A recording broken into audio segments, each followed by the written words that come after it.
Lauren Carter sat at her small desk in her Portland apartment, staring at the blinking cursor on her computer screen. The soft hum of rain against her window served as a backdrop to her growing frustration. She had been sitting there for nearly an hour, trying to craft the opening sentence of an article, but her mind felt like it was moving through molasses. It wasn't just writer's block. It was a weight she carried every time she tried to write something meaningful. Lauren was 34 years old, a freelance writer who had built a modest career contributing to lifestyle magazines and blogs. She was known for her thoughtful prose and knack for turning everyday experiences into relatable stories. Her dream, however, was to write a book, a goal she had nurtured since her college days. But that dream felt more distant than ever, buried under layers of self-doubt and regret. 5 years ago, Lauren had faced a life-changing decision. She had been offered a prestigious editing position at a publishing house in New York City, a role that could have catapulted her into the literary world. At the time, the offer felt overwhelming. The idea of uprooting her life in Portland, leaving her close-knit circle of friends, and diving headfirst into the fast-paced publishing industry terrified her. She convinced herself that staying in Portland and freelancing would allow her more creative freedom and control over her career. But as the years passed, Lauren couldn't shake the feeling that she had made the wrong choice. She often found herself scrolling through social media, watching former colleagues thrive in their careers, publishing books, leading editorial teams, and attending glamorous literary events. Each post was a painful reminder of what she believed she had given up. Lauren's regret didn't just live in her thoughts. It seeped into her work and personal life. She began procrastinating on deadlines, her fear of rejection paralyzing her creativity. She would start pitches to major publications only to abandon them halfway through, convinced they weren't good enough. Her manuscript, the book she had dreamed of writing, sat untouched in a folder on her computer. Each time she opened it, she felt the sting of her inner critic whispering, "You'll never finish this. You don't have what it takes." Her personal life suffered as well. Lauren withdrew from her friends, often turning down invitations to meet for coffee or attend game nights. "I'm just swamped with work," she would say, though the truth was she couldn't bear the thought of explaining why she felt so stuck. When she did join them, she struggled to engage, her mind replaying all the ways she felt she had failed. The turning point came one evening when Lauren attended the book launch of a college friend, Emily. As she watched Emily sign copies of her debut novel, surrounded by fans and industry professionals, Lauren felt a pang of envy and sorrow. "That could have been me," she thought, the words echoing in her mind long after she left the event. That night, sitting alone in her apartment, Lauren opened her laptop and stared at her unfinished manuscript. The sight of it filled her with a mix of longing and despair. Lauren's avoidance of her regret began to take a toll. Her income dwindled as she turned down projects she deemed too challenging. The creative spark that had once defined her felt extinguished, replaced by a constant sense of inadequacy. She spent hours scrolling through social media or watching TV, avoiding the work she knew she needed to do. The longer she avoided facing her feelings, the heavier they became. The weight of her regret began to affect her health. She found herself sleeping poorly, waking up in the middle of the night with racing thoughts. Her once vibrant personality felt dulled, and she often felt like a shadow of her former self. Lauren's breaking point came when her sister, Emma, visited her in Portland. Sitting in Lauren's cluttered apartment, Emma gently asked, "What's going on with you? You've seemed so distant lately." Lauren hesitated before admitting, "I feel like I've wasted the last 5 years. I can't stop thinking about what could have been if I'd taken that job in New York." Emma listened patiently before saying, "You can't change the past, Lauren, but you don't have to let it define your future. Maybe it's time to talk to someone." Encouraged by Emma's words, Lauren decided to seek professional help.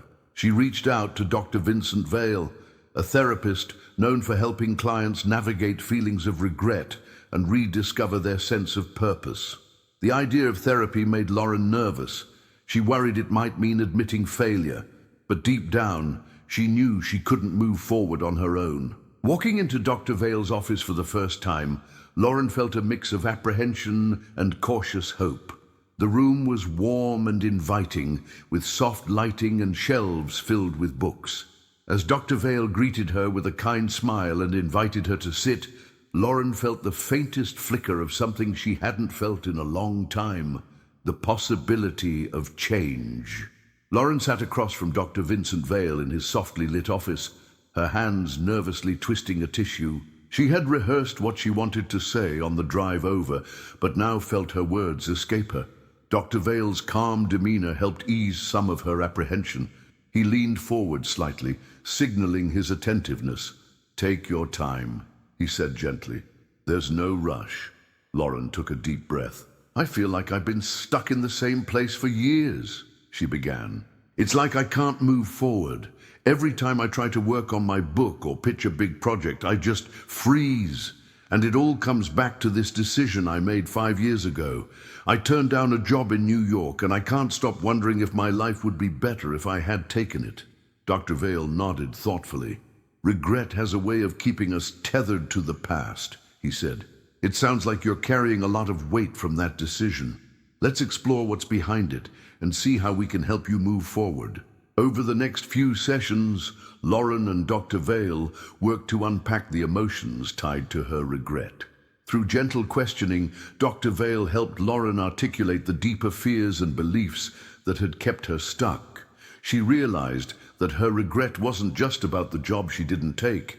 It was about what she believed that decision said about her. "I keep telling myself I was too scared to take the risk," Lauren admitted during one session.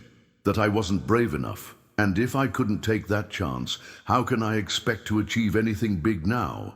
Dr. Vale introduced Lauren to the idea of self-compassion. He explained that her inner critic, though loud and persistent, wasn't telling the whole story. "You made the best decision you could with the information and resources you had at the time," he said. "What if you gave yourself permission to see that choice through a lens of self-compassion instead of judgment?" As an exercise, Dr. Vale asked Lauren to write a letter to her past self. At first, the task felt awkward. Lauren wasn't used to being kind to herself, but as she began writing, something shifted. In her letter, she acknowledged the fears she had felt at the time and validated the reasons behind her choice. "You weren't weak," she wrote. "You were doing what felt right for you in that moment." This exercise was a turning point. For the first time, Lauren felt a flicker of forgiveness toward herself. She realized that clinging to her regret wasn't serving her. It was holding her back from the future she wanted. With Dr. Vale's guidance, Lauren also began to recognize the patterns and behaviors that were perpetuating her cycle of regret. She had fallen into a habit of comparing herself to others, using social media as a measuring stick for her own perceived failures. Each time she saw a former colleague's success story, she would spiral into self-doubt. Dr. Vale encouraged Lauren to take a break from social media and instead focus on her own progress. "Comparison is a thief of joy," he reminded her. "Your path doesn't have to look like anyone else's to be meaningful." They also explored how Lauren's fear of failure was manifesting in her work. Lauren realized that she had been avoiding challenging projects because she was afraid of falling short. "I tell myself, it's better not to try than to try and fail," she admitted. "But deep down, I know that's not true. It's just easier." Dr. Vale introduced Lauren to the concept of incremental progress. He encouraged her to start with small, manageable steps toward her goals. Instead of focusing on finishing her book, for instance, she could commit to writing for 15 minutes each day. "Progress doesn't have to be perfect," he said. "It just has to be consistent." Lauren began integrating these small changes into her routine. She set aside a specific time each morning to write, treating it as a sacred appointment with herself. At first, the words came slowly, but over time, the act of showing up every day reignited her creative spark. Dr. Vale also introduced Lauren to mindfulness exercises to help her manage her inner critic. During one session, He guided her through a visualization exercise where she imagined herself 5 years in the future, holding a finished copy of her book. "What do you feel in that moment?" he asked. "Pride," Lauren said, her voice filled with emotion. "Relief and freedom. That's the future you're working toward," Dr. Vale said. "Every small step you take brings you closer to that moment." The process wasn't without challenges. There were days when Lauren felt overwhelmed by doubt and wanted to give up. "It feels like I'm moving so slowly," she said during one session. "What if it's not enough?" Dr. Vale reassured her that progress, no matter how small, was still progress. "Healing and growth aren't linear," he said. "Some days will be harder than others, but the important thing is that you're moving forward." One breakthrough came when Lauren finally completed a short story she had been working on. It wasn't perfect, but it was finished, and that felt like a victory. "I'm realizing that done is better than perfect," she said. "And that's a mindset I've never had before." Lauren's steady progress was encouraging, but the ultimate test of her growth came unexpectedly. One morning, while checking her email, she noticed a message from an editor at a prestigious literary magazine. The editor had read one of Lauren's recent articles and was impressed by her voice and perspective. He invited her to pitch a feature piece for an upcoming issue, an opportunity that could significantly elevate her career. At first, Lauren felt a rush of excitement. This was the kind of opportunity she had dreamed of, the kind of validation she had been yearning for, but almost immediately, doubt crept in. "What if I mess this up? What if they don't like my pitch?" she thought. The familiar weight of her inner critic began to settle in, and she considered not replying at all. During her next session with Dr. Vale, she shared her fears. "This is exactly the kind of chance I've been waiting for," she said, her voice heavy with frustration. "But I'm terrified of failing. What if I prove to myself that I'm not good enough?" Dr. Vale nodded, understanding the depth of her struggle. "Lauren, fear is a natural response when we step outside our comfort zone," he said. "But let's reframe this. What if this isn't about proving anything? What if it's simply about showing up and giving it your best effort?" Together, Lauren and Dr. Vale crafted a plan to help her navigate this challenge. The first step was to break the task into manageable pieces. Instead of focusing on the entire pitch process, Lauren would tackle one step at a time, brainstorming ideas, drafting her pitch, and refining it. Dr. Vale also helped Lauren prepare for the emotions she might experience along the way. "Your inner critic will likely make an appearance," he warned. "When it does, acknowledge it, but don't let it take the wheel. Remind yourself of the progress you've made and the tools you have to handle this." One of those tools was mindfulness. On the day she planned to draft her pitch, Lauren spent a few minutes practicing a grounding exercise. She closed her eyes, took deep breaths, and visualized herself writing with confidence and clarity. "I am capable," she repeated to herself. "I have something valuable to say." With her tools in place, Lauren began drafting her pitch. The initial moments were the hardest. Her mind raced with doubts.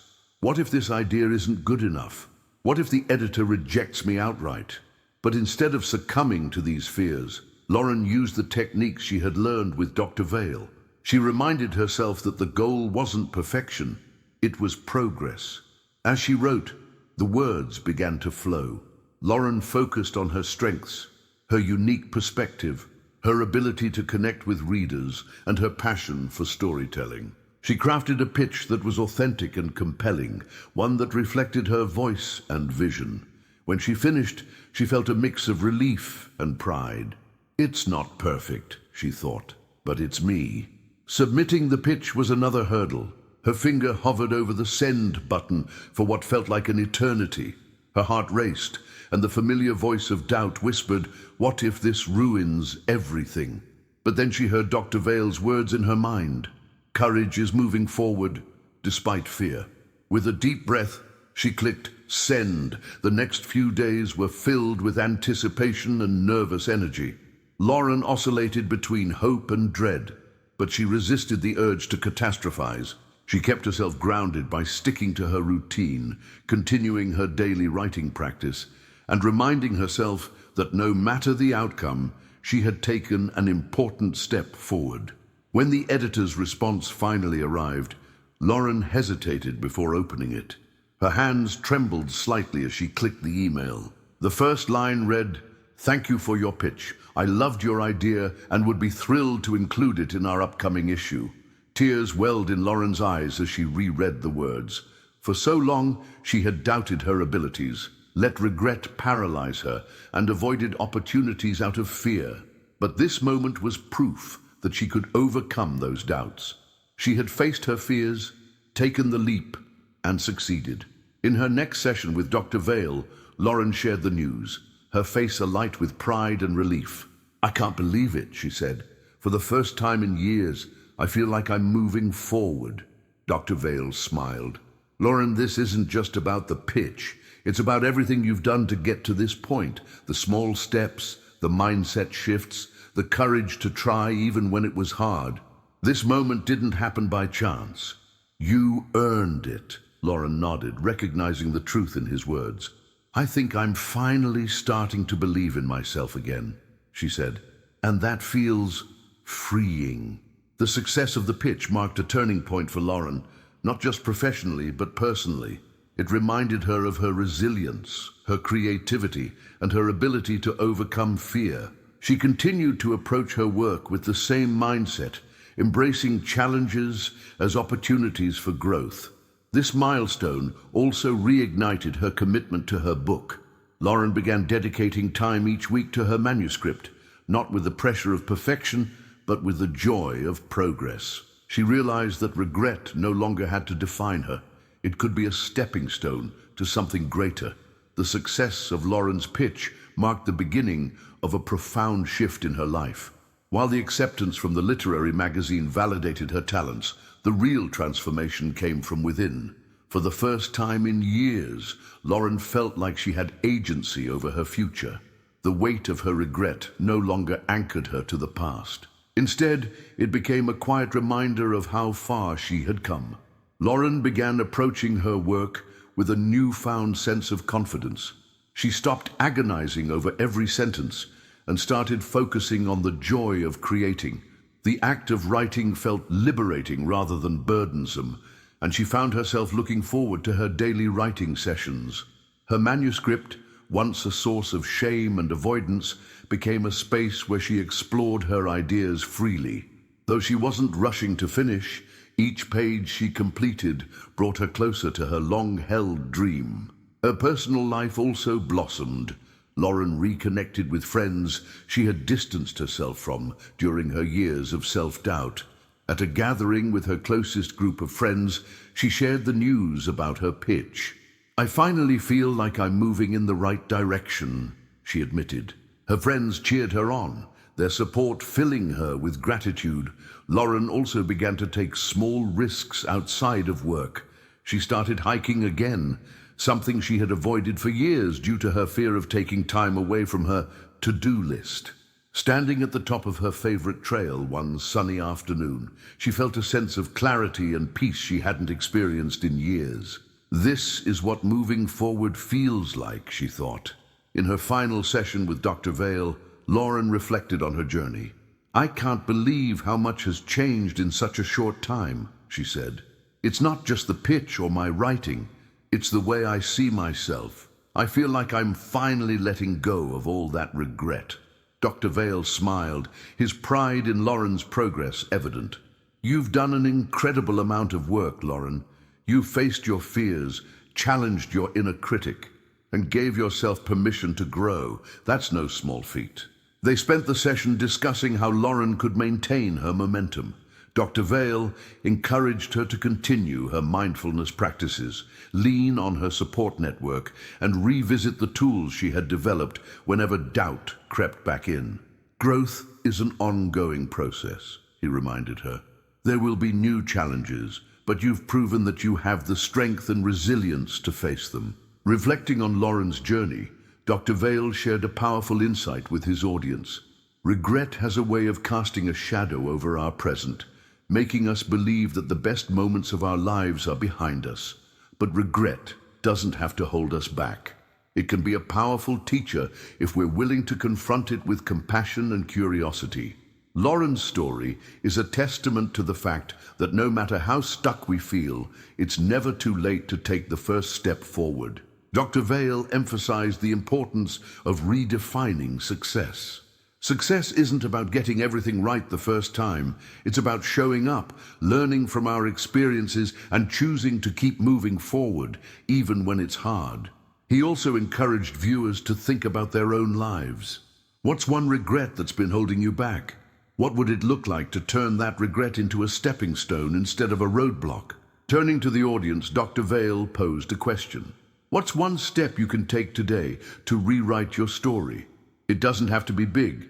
It could be as simple as writing down your thoughts, reaching out to someone for support, or taking 5 minutes to reflect on what you want moving forward. He invited viewers to embrace the idea of incremental progress, reminding them that small steps lead to big changes. The past doesn't define you, he said. Your choices today do. For Lauren, the journey didn't end with the successful pitch. It was just the beginning of a new chapter. She continued to write daily, slowly but steadily completing her manuscript. Each finished page felt like a victory, not just because it brought her closer to her dream, but because it symbolized her ability to move beyond the weight of her past.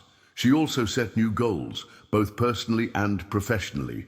Lauren began mentoring young writers, sharing her story of overcoming regret and finding her voice. She pitched more ambitious articles to high-profile publications, building a career that reflected her values and aspirations.